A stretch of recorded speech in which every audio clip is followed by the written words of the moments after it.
Hello everyone, welcome to our math class. In our previous class, in previous lecture, we discussed about types of reactions, that is combination reaction and decomposition reaction. And in today's video, we are going to discuss about displacement reaction and double displacement reaction. Okay, so let's begin with the class. Let's talk about displacement reaction first. In displacement reaction, what is going to happen? I'm going to give you one general formula to identify, how we can do this reaction. Let me take element A. Okay, I'm not taking the elements here. I'm just taking a general as A. So A is one element, is a reactant which is combining with another reactant.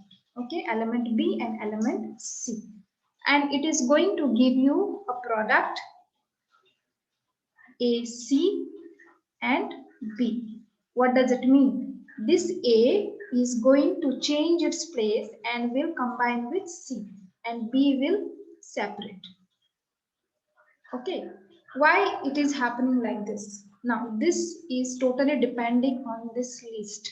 Here is a list I have shown here. In this list, you will see as you go down, the element will be less reactive. So the element which is on top, it is more reactive than the element which is down. Okay, so as you go down, you will see the elements are less reactive. Now, let me give you one example here so that it is more clear to you. Fe, so these are the examples. Fe, which is in solid form, plus CuSO4, which is in aqueous form. Okay, so Fe is element A and Cu is element B. SO4 is considered as element C. Of course, it is a combination of sulfur and oxygen. We are considering B as copper. Now see here, Fe. In this list, Fe you will see here, and copper is down. That means which is more reactive? This is more reactive. So the element which is more reactive, that element is going to change its place and will combine with C. So same thing is going to happen in this reaction. Here Fe is more reactive, so Fe will change its place and it will combine with SO4, and this Cu will separate. So we can write this FeSO4, it's going to combine and you are going to get a product copper. So copper separately. This is how we have to write the displacement reaction. Okay, what is the definition of this? In statement wise, we can say the reaction in which the place of the ion of a less reactive element in a compound is taken by another more reactive element. So less reactive element is copper here, and its place is taken by the more reactive element, which is iron, that is Fe, by formation of its own ions, is called displacement reaction. Let us take another example here for displacement reaction, that is copper sulfate. Okay, let me just change this. Zinc solid plus copper sulfate solution, which is in aqueous form, it is going to give you product. Now what product it is going to give you? Here again you have to see which one is more reactive. If you see zinc is here and copper is down, so zinc is more reactive than copper. That is why zinc is going to change its place and will combine with SO4, and you will get product zinc SO4, and copper will come separately like this. So this is how you should write displacement reaction. Sometimes the same reaction, similarly, sometimes the same reaction can be written like this. CuSO4 is written first and zinc is written later. It means the same. Okay, here again, if you see these two reactants, which one is more reactive? Zinc is more reactive. So obviously zinc will change its place and it will come in place of copper, and you will get zinc SO4 plus Cu. This and this both are same. So don't get confused if the position is changed in reactant. It can be written as zinc and copper sulfate, or it can be written as copper sulfate and zinc. Only thing you should remember that the element which is more reactive is going to change its place, is going to replace the other element. So here in this example, zinc is replacing the copper. Okay, so this is how you have to do displacement reaction. Let me give some more examples of displacement reaction. Example 3, let me take zinc which is in solid plus HCl. This HCl is in dilute form. HCl you get in two forms, in dilute and in concentrated form. Concentrated is very acidic, it is very dangerous. You have to be very careful while performing the experiment with concentrated HCl. Okay, so this is the dilute one. It gives you product. Okay, so you can pause the video and try to write yourself and check the list. Zinc and hydrogen here. If you check the list here, zinc is here and hydrogen is here. Okay, so that means zinc is more reactive than hydrogen. So obviously zinc is going to change its place. So this product can be written as zinc will change its place and it will replace hydrogen. So it will be zinc Cl. Okay, zinc Cl2, zinc chloride plus hydrogen. Hydrogen will be in the form of H2.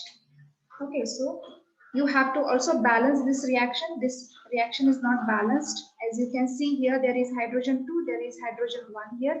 We have to balance this. Okay, so the balancing thing I will leave up to you. You try to balance this equation. Okay, so yeah, this is displacement reaction. There is a homework for you to try copper sulfate solution with iron and copper sulfate solution with lead. You can try to do this, complete this reaction by displacement. Okay, now let's begin with another type of reaction here, that is double displacement reaction. Here also I will explain you in the form of a general formula. Okay, let me write it. A, B plus C, D.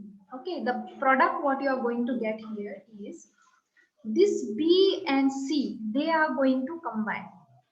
Okay, this B and C is going to combine, and then A and D is going to combine in the product form. Okay, so we can write this CB plus AD. Okay, so this is going to happen in double displacement reaction. Let us take one example. Na2SO4 plus, it is in aqueous solution. BaCl2, this is also in aqueous form, gives you, now see the general formula here. What I told you here, B and C is going to combine with each other. That means this barium is going to combine with sulfate. So it is going to replace sodium. Barium is going to replace sodium. And sodium and chlorine is going to combine. So this can be written as barium sulfate plus NaCl. Okay, this is the reaction you are going to get. And if you try to balance this reaction, here it is Na2, this is Na only. So you have to balance this by writing 2 here. Okay, you can check this reaction whether it is balanced or not. If it is not balanced, you have to balance it yourself. Okay, so this is in aqueous form.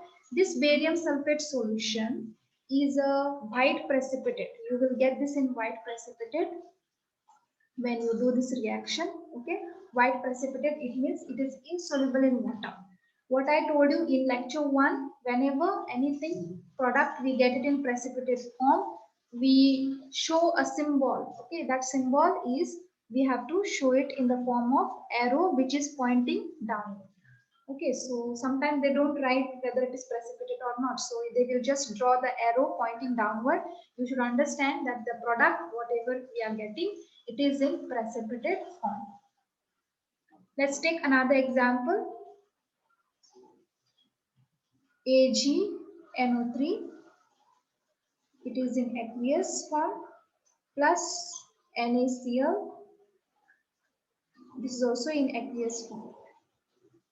Okay, so again, according to the general formula, you will see here the B and C, they are going to combine.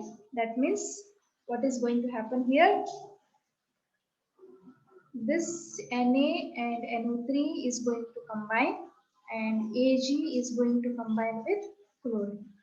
So can be written as AgCl, okay, which is again, this is also white precipitate.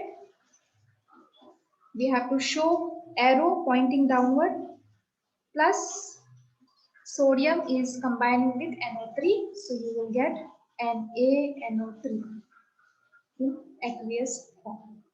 Okay, so this is what is meaning of double displacement reaction. They are exchanging the places with each other. Okay, so you have to remember this general formula, so it will be easy for us to understand this. Let's write this in statement. What is double displacement reaction? The reaction in which the ions in the reactants are exchanged to form a precipitate are called double displacement reaction. So here they are exchanging its place. Okay, now let's go further. Also, I want you to write down the name of these compounds. Okay, what is AgNO3, silver nitrate? NaCl is sodium chloride. So you please write down the name of this while writing down in your notebook and taking down your notes. You need to find out and also do self-study. Okay. Now this is a homework for you. Recall the activity 3 in which you added potassium chromate into the solution of barium sulfate. We discussed this in lecture 1. Let me show you that lecture 1 where we discussed this. Here, this activity 3. Okay, this is in lecture 1. Add potassium chromate solution to barium sulfate solution. So in this activity, whatever the reaction we got, you have to check that reaction, and based on that, you have to do this homework.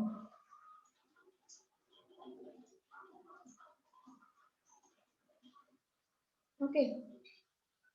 So what is the homework here? You have to, according to that reaction, you first write the reaction. See what was the color of the precipitate formed in that reaction. Write the name of the precipitate, which is the compound which is precipitate formed there in the product. Write down the balance equation for that reaction, and will you call this reaction a displacement reaction or a double displacement reaction? So you see the reaction and identify whether it is displacement or double displacement. So this is your homework for today's class. So by now I have explained you 4 types of reactions, that is combination reaction, decomposition reaction, displacement reaction, and double displacement reaction. We will continue further in next lecture. Okay, till then, stay safe. Bye everyone.